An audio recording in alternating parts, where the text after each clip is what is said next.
ये पैगाम है भारत के हर कंटेंट क्रिएटर के नाम। जय भीम जय भीम। लेकिन मैं आपको बहुत जिम्मेदारी से कह रहा हूँ, जगत गुरु सतगुरु रविदास जी महाराज के रास्ते पे चलो, उनकी वाणियों पे चलो, बाबा साहब अम्बेडकर के विचार पे चलो, महापुरुषों के संतों की बात पे चलो। आपकी सारी समस्या खत्म हो जाएगी जब आप संघर्ष करके आगे बढ़ने का प्रयास करोगे। कोई समस्या आपकी जिंदगी में नहीं रहेगी।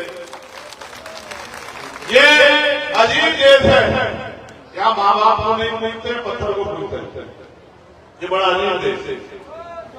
बहुत अलग तरह की व्यवस्था है यहाँ। गुरुओं की बात नहीं मानते, चमत्कार की बात को मानते हैं। आप ये बताओ, जब मैं आपके आगे गवाह खड़ा हूं, मेरे जैसा के पापा प्राइमरी स्कूल के हेड मास्टर थे, प्राइमरी स्कूल के टीचर थे, जिसने सतगुरु रविदास जी महाराज के अलावा किसी और का दर देखा नहीं, कहीं और शब्द सुनाया नहीं। जब मेरे जैसा आदमी उनके विचारों पर चल के बाबा साहब अम्बेडकर ने उंगली का इशारा किया था, देश की सबसे बड़ी पंचायत में जाके अपने समाज के दुख सुख की आवाज को और उनके हक अधिकारों की आवाज को उठा सकता है, तो आपकी आने वाली नस्लें राजकाज में क्यों नहीं आ सकती?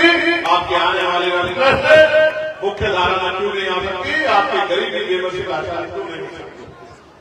मैं आपको बहुत जिम्मेदारी से कह रहा हूँ, और इसलिए कह रहा हूँ कि मैं समाज की जड़ों को जानता। अभी पता लग रहा है कि फलाने बाबा के पास चले जाओ और उन बाबा के पास जाके आपकी बीमारी खत्म हो जाएगी, तो डॉक्टर को भूल जाएंगे, वहां चले जाएंगे और फिर लुट लुट के आएंगे, फिर जाएंगे बनाते। इसलिए मैं आपको बहुत जिम्मेदारी से कह रहा हूँ, आपको मेरी बात पर भरोसा है नहीं है? पहले बताओ, हाथ उठा के बताओ, भरोसा है नहीं है? तो कहीं मत जाओ, अपने गुरुओं, संतों, महान पुरुषों और बाबा साहब अम्बेडकर ने जो संविधान हमें लिख के दिया, वो अपने बच्चों को पढ़ाओ और अपने महापुरुषों के रास्ते पे, संतों के रास्ते पे चलो। आपका जीवन ही पार हो जाएगा, इसके अलावा कोई रास्ता नहीं। मैं तो 2-3 वाणियां सतगुरु जी की, जिनको मेरे जीवन में, जिनको मैंने धारण किया, मैं यही समझता हूँ कि जीवन में लक्ष्य होना चाहिए। कोई भी व्यक्ति पैदा होता है, उसके जीवन में लक्ष्य न हो तो उसका आना और जाना दोनों बेकार है। मेरे जीवन में लक्ष्य है। अंत समय में मैंने अपने पिता को, जब मैं अच्छा इलाज नहीं करा पाया, तो मैंने अपने जीवन में लक्ष्य बनाया, और मेरा अंतिम लक्ष्य ये है कि आपकी गरीबी, बेबसी, लाचारी, बीमारी, तमाम तरह की परेशानियां हटे और आपको स्वाभिमान सम्मान का जीवन बने। ये लक्ष्य लेके हम लोग दिन रात मेहनत कर रहे हैं। और महात्मा मेघदास जी कह रहे थे कि भाई मना कर रहे थे परसों मुझे कि भाई आने पाऊंगा, मुझे खबर लगी महाराज जी ऐसा नहीं है कि मैं जाना नहीं चाहता। महात्मा राजकुमार दास जी रहते हैं, मैं इनके यहाँ भी नहीं जा पाया, मैं थोड़ा सा परेशानी में चल रहा हूँ। मेरे कंधों पे जिम्मेदारी, मैं सोचता हूँ एक मिनट मिशन के काम में लग जाए। ये भी मिशन का काम हो रहा है, यहाँ से भी समाज को अच्छी शिक्षा मिलेगी। मैं मानता हूँ गुरु गति में बहुत दम है, लेकिन मेरे साथ समस्या ये है कि जब अभी कहीं खबर आ जाए कि समाज के लोगों का अन्याय हो गया, तो मैं यहाँ बैठ के क्या करूँगा? समाज ये चाहता है कि जब कहीं जो जाते हैं अत्याचार हो तो हमारा भाई आके हमारे मारे, इसलिए मेरे साथ मजबूरी है। ऐसा नहीं कि मारने नहीं चाहता, मेरा भी मन करता है अपने गुरु संतों के बीच में आना। उन गुरु संतों के जो भाई से बड़े मुझसे प्यार करते, बेटे से बड़े मुझसे प्यार करते, मेरे लिए निजात लगाते हैं, अपनी गरिमा को भी पीछे छोड़ देते, ये कहते हैं कि हमारा मन में हमारा भाई है, हमें हमारी जिम्मेदारी है उसको आगे बढ़ाना, उसको ताकत देगा, हम नहीं देंगे तो कौन देगा? जो संत सारे सुबह शाम जिस काम में लगे रहते हैं, क्या मेरा मन नहीं होता? बोलचे भाई के उनके पास जाता, के पास जाना मेरा भी मन होता, लेकिन मैं बस किसी काम से मजबूर हूँ और मैं कोशिश करता हूँ कि मुझसे कोई गलती ना हो। मैं 2 वाणियां आपको कहूंगा, अपने जीवन का धारण कर लेना, शायद रास्ता मिल जाए। पहली वाणी जो सतगुरु रविदास जी महाराज ने उस समय कही, जब संगत में से किसी ने पूछा कि महाराज जी हम दुख पसीना मारते हैं, मेहनत करते हैं, तमाम तरह की मुसीबतें उठाते हैं, और फिर भी हमारे साथ अपमान जाने का रवैया होता है, फिर भी हमें तमाम तरह से परेशान किया जाता है, फिर भी हम पे रोटी कपड़ा मकान नहीं है। तो महाराज जी ने उनको कहा, संगत ने कहा कि सुख शांति का जीवन महाराज जी कैसे मिलेगा? तो महाराज जी ने कहा, रविदास नाम सुखी बसन को शुक्र है कोई ठाव, 100 सब राज नाही दूसर मरगत गाँव। महाराज जी ने कहा कि सुख शांति का जीवन जीने के दो ही रास्ते हैं। अगर जीते जी सुख शांति चाहिए तो स्वराज आई अपना राज लाओ, वरना मरने के बाद मिलेगा कब्रिस्तान में, शमशान घाट में। अगर आप ये सोचते हो कि राजपाट दूसरों का रहे और समस्या आपकी दूर हो जाए, ऐसा कभी हो नहीं सकता, किसी भी कीमत पर नहीं। ये तभी होगा जब राजकाज आपका होगा। इस देश में भी जिनका राजकाज है उन्हीं का धर्म आगे बढ़ रहा है।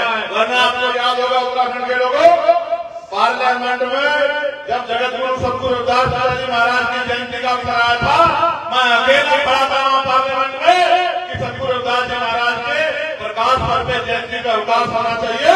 मैं अकेला लड़ रहा था पार्लियामेंट में और सब लोग बैठ के तमाशा देख रहे थे। मैं अकेला खड़ा था लड़ने के लिए। और ये उत्तराखंड गवाह है। आप बताओ, इस 4 दिन पहले कभी अवकाश हुआ है जब उनकी जयंती में ईमानदार का बताओ हुआ है कभी? जब मैंने हाथ जोड़ लगाया तो 6:30 बजे उत्तराखंड की सरकार ने सतगुरु रविदास पिताजी महाराज की जयंती पे अवकाश घोषित करने का काम किया। और वो अवकाश क्यों जरूरी है? वो जरूरी इसलिए है कि जब हमारे आने वाले बच्चे, हमारी नस्लें, हमारा परिवार, हमारी बहनें, माए, हमारे भाई अपना इतिहास नहीं जानेंगे, अपने गुरु को नहीं जानेंगे, उनकी भाइयों को नहीं जानेंगे, उनके संघर्ष को नहीं जानेंगे, तो वो अपने इतिहास को जिंदा कैसे रखेंगे? उनको पता कैसे लगेगा कि उनका वंश कौन सा है, वो कहां से आए हैं, उनके साथ क्या क्या हुआ है और आज वो किस तरह का जीवन जी रहे हैं, उनको पता कैसे लगेगा? और इसी तरह से डॉक्टर बाबा साहब अम्बेडकर की जयंती के अवसर पे भी पार्लियामेंट में मैंने सवाल खड़ा करके आवाज उठा के लड़ करके बाबा साहब अम्बेडकर की जयंती पर भी अवकाश घोषित कराने का काम पार्लियामेंट में किया। अगर मैं ये कर पाया, इसके लिए अगर किसी को सजा जाता है तो इन सब संतों को जाता है जिन्होंने हमेशा अपना हाथ हमारे सर पर रखा, या फिर आप लोगों को जाता है जिन्होंने हमेशा मेरी रक्षा सुरक्षा करने का काम किया। आप जानते हो, जब दिल्ली में गुरुगढ़ टूटा था, 96 बाइयों ने जेल काटी, 66 दिन तक खूब लाठियां खाई।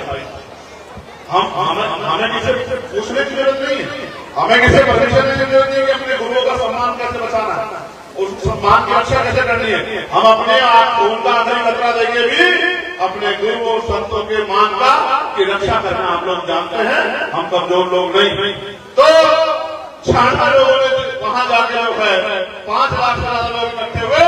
आजाद भारत में इतिहास गवाह है, अगर सुप्रीम कोर्ट को भी झुका है, उसको झुकाने का काम किसने किया है, तो वो इस संगत ने किया है जिसने दिल्ली में जाकर सरकार को ललकारने का काम किया था। ये ताकत आपकी है। लेकिन मैं आपको बहुत ईमानदार से कह रहा हूं, जितना ध्यान इधर उधर की बातों में लगाते हो, उतना ध्यान को अपने बच्चों की पढ़ाई में नहीं लगाओ, अपने बच्चों को पढ़ाओ, कामयाब इंसान बनाओ, संस्कार दो। अब एक बच्ची आई थी, मैं उसका नाम तो नहीं जानता, वो कह रही कि भैया मैं आपकी बहुत बड़ी फैन है। अब मैं ये सोचता हूँ कि वो तो उसके मन में तो अपनी इच्छा है, लेकिन मेरे मन में भी इच्छा है कि जब तक इनके थैले में हाथ वो मांगने वाले से देने वाले नहीं बन जाते, तब तक मेरा क्या फायदा है समाज में।